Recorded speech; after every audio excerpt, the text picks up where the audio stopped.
The wedding album lies open on Aunt Maxine's coffee table, a glossy monument to betrayal. I stand frozen, my fingers tingling with numbness as I stare at my brother Nolan beaming beside his new wife. The same brother whose wedding I'm supposed to attend tomorrow. "Elise, honey, I thought you knew." Aunt Maxine's voice wavers behind me, thick with something worse than pity guilt. The carefully wrapped crystal frame slips from my hands. The shattering glass echoes through the living room like a physical manifestation of what's happening inside me. Shards scatter across the hardwood floor, catching light from the afternoon sun streaming through the bay windows. That's not possible. My voice sounds strange, distant. I have the invitation right here. I fumble with my purse, extracting the thick cream envelope with my name in elegant calligraphy. Look, June 15th, tomorrow.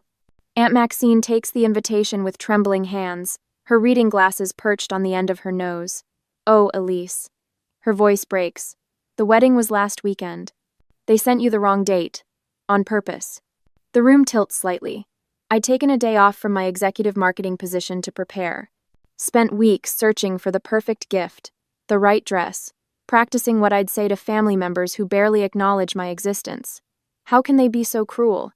"Your mother." Aunt Maxine hesitates, then squares her shoulders. "They decided it would be easier if you weren't there." The memory of receiving that envelope floods back standing at my mailbox, sunlight catching the gold embossing as I ran my fingers over my name, the flutter of hope in my chest. Maybe this invitation meant healing. Maybe they finally wanted me there. I remember the family dinner 2 months ago when Nolan announced the engagement, the way his eyes swept the room, connecting with everyone except me. Still, I'd smiled, offered congratulations, pretended not to notice. That weekend I'd driven to 3 different stores hunting for the perfect dress, something elegant but not showy, something that said I belonged among them. The saleswoman had commented on my glowing smile as I stood before the mirror, heart light with hope. I kneel now, carefully gathering shards of broken crystal. When Aunt Maxine moves to help, I shake my head. "Let me." My hands tremble, but my voice has found its steadiness. They've always treated me like I was invisible. Now they've made it official. For once, I don't search for explanations to soften what they've done. Don't create excuses for their cruelty. Something shifts inside me, a tectonic plate finally breaking free after years of pressure. I stand taller, meeting Aunt Maxine's tearful gaze. "I fought with your mother about this," Aunt Maxine says, wringing her hands. "I told her it was wrong, cruel even, but she overruled me, said you'd just bring up uncomfortable topics, ask embarrassing questions." I almost laugh. Uncomfortable topics like the thousands of dollars I've quietly funneled to keep the family lake cottage from foreclosure through my holding company. Embarrassing questions like why my brother's business failures are always forgiven while my successes are dismissed. I've spent years trying to earn my place in this family. I wrap the broken pieces in the gift paper, the festive pattern now seeming like another mockery. I thought if I achieved enough, helped enough, they'd finally see me. Aunt Maxine reaches for my hand, her papery skin cool against mine. "Some people can't see what's right in front of them, Elise. Not won't, can't." The quiet realization settles over me. No achievement would ever be enough. No sacrifice would make them truly see me. I've been trying to earn what should have been freely given, and in doing so, I've allowed them to determine my worth. I look at the album again, at all those smiling faces celebrating without me. My absence was so complete they didn't even need to edit me out. They'd made their choice long before this wedding. Perhaps it was time I made mine. And I will. I will show my family who I am. I will not be invisible anymore. The next day, the steering wheel feels slick under my palms as I pull into my parents' circular driveway. Their Tudor-style home stands proud against the afternoon sky, its manicured hedges and gleaming windows betraying nothing of the betrayal within. I kill the engine but remain seated, watching through the bay window as they lounge in the living room, surrounded by wedding photos. My mother's laugh floats through the partially open window, the same delicate, tinkling sound I'd spent decades trying to earn. My father leans back in his leather recliner, looking more relaxed than I've seen him in years. And Nolan, my golden child brother, stands by the mantel holding up a large wedding portrait, his voice carrying clearly across the lawn. Best decision we made was making sure she wasn't there to ruin everything like always. A wave of nausea rises as I grip the door frame, knuckles white against the polished wood. They continue laughing, flipping through album pages, completely oblivious to my presence. 3 minutes pass before my mother finally notices me standing in the entryway. Her champagne glass disappears behind a silver-framed photo with practiced subtlety. Elise. Not a question, not a greeting, just acknowledgement of an unexpected intrusion. The wedding was last weekend. My voice sounds steadier than I feel. You sent me the wrong date, on purpose. Nolan doesn't even look up from the album. I needed one perfect day without you. The simplicity of his statement hits harder than any angry defense could have. No denial, no pretense. You've always disrupted our peace, Elise. Mother adjusts her pearl necklace, a nervous habit from childhood. Can't you understand we needed one special occasion without your intensity? Father remains silent in his recliner, eyes downcast, studying his hands as if they hold secrets only he can decipher. His silence speaks volumes, tacit approval wrapped in cowardice. I step further into the room, noting how they occupy the comfortable seating while I stand. The physical representation of our family dynamic couldn't be clearer if it had been staged by a theatrical director. I've put thousands of dollars into the lake cottage repairs through my holding company. The statement hangs in the air between us. Did you think I wouldn't find out you've been telling everyone it's still completely yours? Mother waves her hand dismissively. That's what successful children do, they help their parents. It's your obligation. Playing with your little marketing spreadsheets while the rest of us have real careers. Nolan smirks, tossing the album onto the coffee table with careless entitlement. Dad built something tangible. I create architectural visions. What do you make besides money? Their words crystallize a truth I've spent years avoiding. To them, I am not a daughter or sister, but a resource, an ATM with inconvenient emotions they'd rather not acknowledge. I catch my reflection in the ornate mirror above the fireplace. The woman staring back seems diminished somehow, shoulders slightly curved inward, head tilted in a perpetual posture of apology. How long has this stranger been living in my skin? This woman trained to make herself smaller at every family gathering, to speak softer at every holiday dinner. Let me explain something you seem to have forgotten. I open my purse, retrieving a slim folder I'd grabbed from my home office on the drive over. I have documentation of every dollar spent on that cottage, every repair made, every tax bill paid. Mother's eyes narrow, the first flicker of uncertainty crossing her face. And most importantly, I have my name on the deed, not as co-owner. As sole owner. I place the document on the coffee table. You signed over your half to my company 3 years ago when Nolan needed capital for his failing restaurant venture. Father finally looks up, confusion battling with dawning comprehension. You're welcome to contest it, I continue, my voice gaining strength with each word. But the paperwork is quite thorough. Jenna made sure of that. Jenna? My Jenna Morales? Mother's voice rises an octave. Our family attorney? My attorney now, I correct her. For the past 5 years. 15 minutes later, walking back to my car, hands trembling but steps steady, I wonder if I should immediately cut all financial ties or gradually withdraw support to give them time to adjust. The swift justice of immediate action tempts me, but would that make me as callous as they had been? What would you do when you discover the people who should love you have only been using you all along? I start the engine, the quiet purr somehow steadying my racing heart. For the first time since receiving that beautiful, lying invitation, I feel something close to peace. Perhaps the most important wedding wasn't Nolan's after all, but my own marrying the woman I am to the woman I've always been capable of becoming. That same day, my phone buzzed for the 5th time in an hour.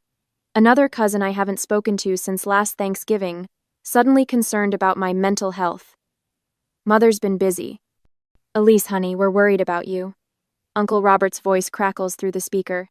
Your mother says you've been making some wild accusations. I press my fingertips against my temple. Did she mention that they sent me a fake wedding invitation with the wrong date? The pause tells me everything.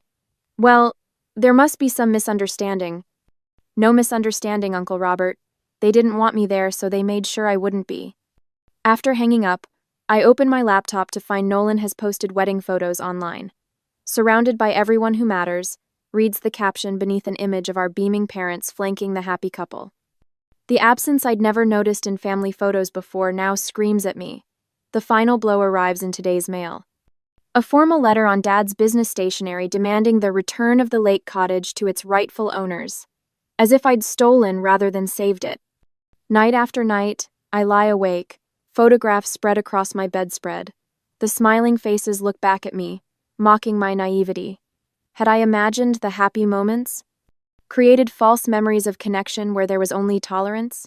The weight of loneliness presses against my chest, heavier now without the pretense of family bonds. During a weak moment at 3 a.m, I reach for my phone, thumb hovering over mother's number. Maybe I am overreacting. Maybe one apology could restore the peace. But whose peace? Certainly not mine. Instead, I open my laptop and begin documenting. Every check written for Nolan's business failures. Every transfer covering the cottage property taxes. Every loan that was never repaid. The spreadsheet grows, each entry a brick in the wall I'm finally building between us. Tuesday afternoon, a knock on my office door breaks my concentration. Aunt Maxine stands there holding 2 paper bags from my favorite deli. "Thought you might be skipping lunch," she says, placing a sandwich on my desk. She rests her hand on my shoulder, her turquoise rings catching the light. "I'm proud of you for standing up. It's about time someone in this family had courage." The simple touch nearly undoes me. My assistant's voice comes through the intercom before I can respond. "Miss Hartman, your parents are in the lobby. They don't have an appointment." Aunt Maxine squeezes my shoulder. "Would you like me to stay?" I straighten my spine. "Number, I need to handle this myself." When they enter, Mother immediately produces tears, mascara perfectly intact despite them. "How could you abandon your family? We've always been there for you." Father stands rigid beside her. "The cottage has been in our family for generations. You have no right."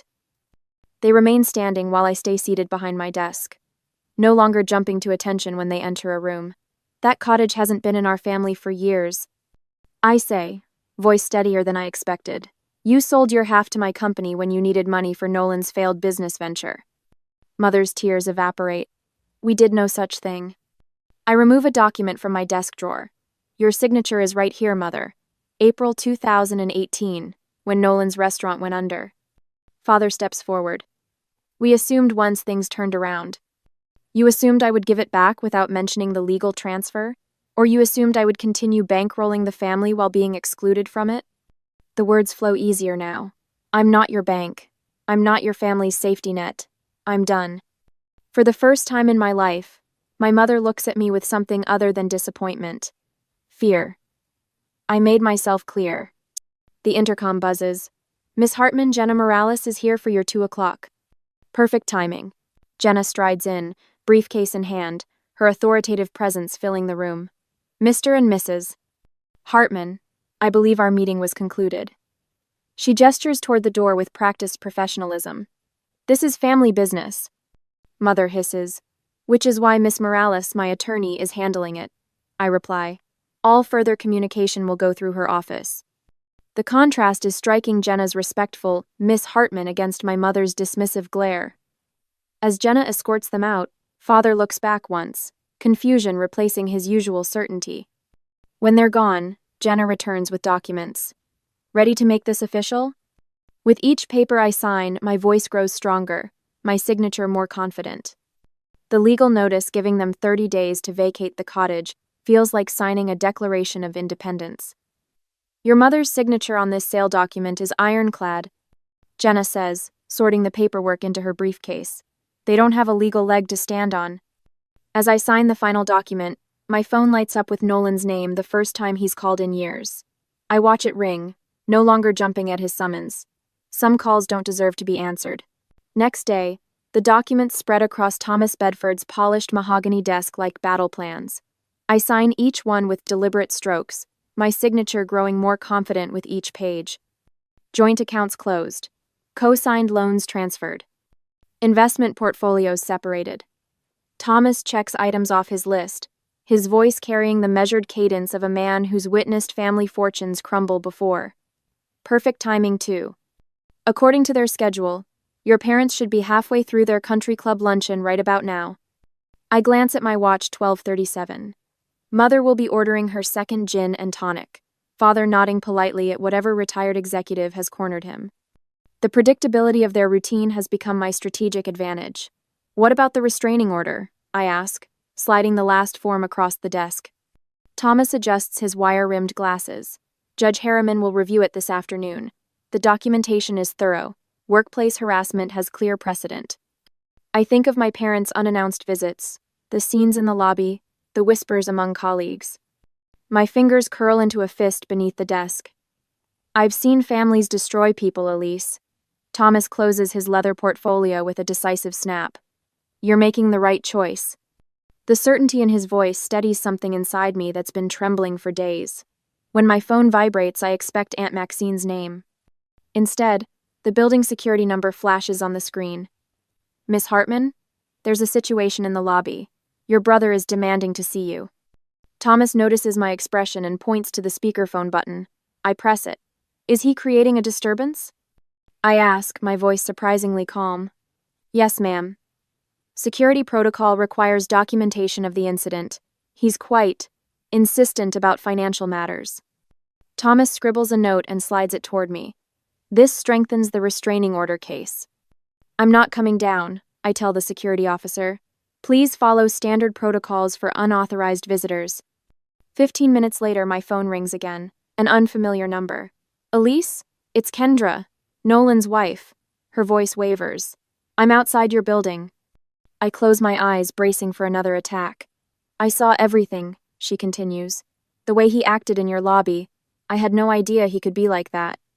Through the window, I spot her standing near the fountain, phone pressed to her ear, shoulders hunched against the spring breeze. He told me you refused to help with the wedding, that you were jealous of our happiness. Her voice cracks. But that wasn't true, was it? You never even knew when it was happening. The admission hangs between us. I'm sorry, she whispers. I should have questioned why you weren't there. I watch her brush hair from her face, the diamond on her ring finger catching sunlight. 3 weeks married and already discovering the person behind the performance. Thomas discreetly steps out, giving me privacy. When the door closes, I finally speak. Why are you telling me this? Because I recognize the look on his face today. It's the same one my father had when he threatened my mother. I'm not waiting 30 years to admit what I'm seeing. When Kendra reached out, I wondered if I should maintain the wall I'd built around myself or allow this one small bridge to remain. Could someone so closely tied to my pain become an ally, or was this another trap I couldn't yet see? Aunt Maxine arrives at my office later that afternoon, carrying a worn leather briefcase I've never seen before.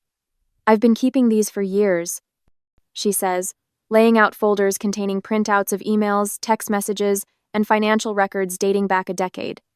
Your mother never believed in deleting anything. Thought she might need leverage someday. I flip through pages of correspondence revealing a systematic pattern of emotional and financial exploitation. Need money for Nolan's business venture. Elise won't mind co-signing. Tell Elise the cottage repairs are minimal. No need to mention the foundation issues. She's coming for Thanksgiving. Hide the new boat until after she leaves. Each message lands like a physical blow. Jenna, my lawyer, arrives as I'm midway through the second folder that day. She scans several key documents, her expression hardening. This strengthens our position on the cottage ownership considerably, she says, selecting specific emails for her files. The judge will see a clear pattern here. Thomas returns with confirmation that additional security measures have been implemented on my accounts. They won't be able to access anything, even with the information they have about you. The following morning, Jenna calls with news that makes me sit down abruptly in my kitchen. Judge granted the restraining order. His exact words were, clear pattern of emotional and financial harassment. They can't come within 500 feet of your workplace or residence. That afternoon, Aunt Maxine calls. Your cousin Rebecca canceled her bridge game with your mother. Said she couldn't look her in the eye after what she did to you. One by one, the dominoes begin to fall. Uncle Stephen removes them from the holiday rotation. Grandmother's oldest friend refuses their dinner invitation. Nolan's drinking increases as rumors circulate about Kendra moving back to her parents' house. His financial stability leaves with her. When the formal eviction notice for the cottage arrives at my parents' house, reality finally sinks in. The consequences they never imagined possible have come due. I run my finger over the embossed letterhead of my holding company, the same company that purchased the cottage 3 years ago when they could no longer afford the taxes. The cottage they still believe is theirs. The truth has a way of revealing itself, one document at a time. A week later, on Wednesday, the familiar gleam of morning sunlight across the polished granite lobby of my office building feels different today. I've walked through these doors hundreds of times, but never quite like this, with security guards Stan and Miguel exchanging knowing glances as my parents enter behind Pastor Williams, their expressions a careful study in contrition. Mother's camel haircoat hangs slightly askew on her shoulders, her normally perfect hair showing telltale strands out of place. Father stands with unusual deference, his shoulders hunched forward in a posture I've never witnessed before. The family pastor walks between them, Bible clutched to his chest like a shield. Elise. Pastor Williams extends his hand, his voice carrying that practiced tone of gentle authority he uses for hospital visits and funeral services. Your parents thought it might help to have someone neutral present for this conversation. I don't take his hand. There's nothing neutral about someone who's been at our Christmas dinner table for 20 years, Pastor. Mother steps forward, her voice wavering. We've been praying about this situation, Elise. About your behavior lately. My behavior? The words escape as a quiet laugh that surprises even me. The cottage has been in our family for generations. Father finally speaks, his usual commanding tone replaced with something resembling humility. Your grandfather built it with his own hands. Pastor Williams places a gentle hand on my arm. Forgiveness is divine, Elise. They're still your parents. There are bonds that transcend disagreements. Disagreements? I repeat, feeling heat rise in my neck. Is that what we're calling deliberate cruelty now? Think about what people at church will say, Mother whispers, glancing around the lobby as if congregation members might materialize beside the potted ferns. Families shouldn't air their difficulties in public. The Thornton girl just went through something similar with her parents. Everyone's talking. I straighten my spine, feeling a strange lightness spread through my chest. I've been promoted to Creative Strategy Director, Pastor. Did they mention that when they asked you to come? Or that my team just landed the Richardson account? The pastor blinks, clearly thrown off script. That's wonderful news, Elise. Congratulations. I reach into my leather portfolio and remove 2 envelopes, placing them side by side on the reception desk. This is the invitation to Nolan's wedding I received. And this is the real one Aunt Maxine showed me afterward. Pastor Williams peers at them, confusion creasing his forehead as he notes the different dates. They sent me the wrong date on purpose so I wouldn't attend my own brother's wedding. My voice remains steady, a revelation in itself. This wasn't a misunderstanding or an oversight. It was deliberate exclusion. Sometimes families make difficult choices to maintain peace. Pastor Williams begins, but I cut him off. I've spent my life forgiving, Pastor. I've turned the other cheek so many times I've been spinning in circles. Now I'm spending it living. I lock eyes with him directly. Did they tell you about the lake cottage? How I've been making the payments for 8 years while they pretended it was still theirs? Or how they've needed financial assistance every time Nolan starts a new business venture?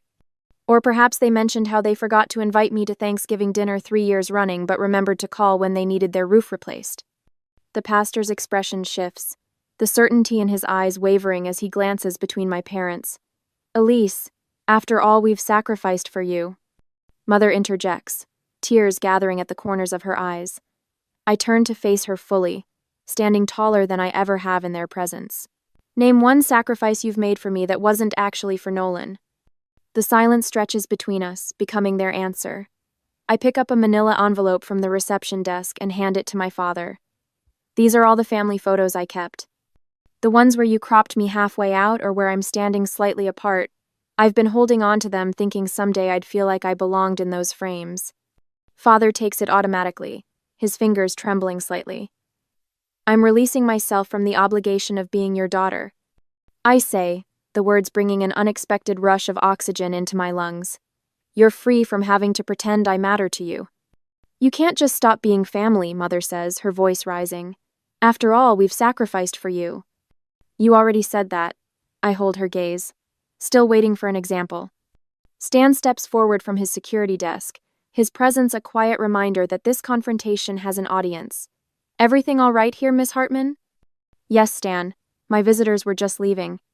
This isn't over, Elise, Father says, clutching the envelope of photos. Actually, it island. I turn toward the elevator banks. Stan will show you out. I don't look back as the elevator doors close behind me, cutting off the sound of my mother's protests. The sensation of lightness continues spreading through my chest, replacing the familiar weight I've carried for decades. 2 weeks later, the news reaches me through Aunt Maxine Nolan has lost his job. his marriage already showing cracks under financial pressure.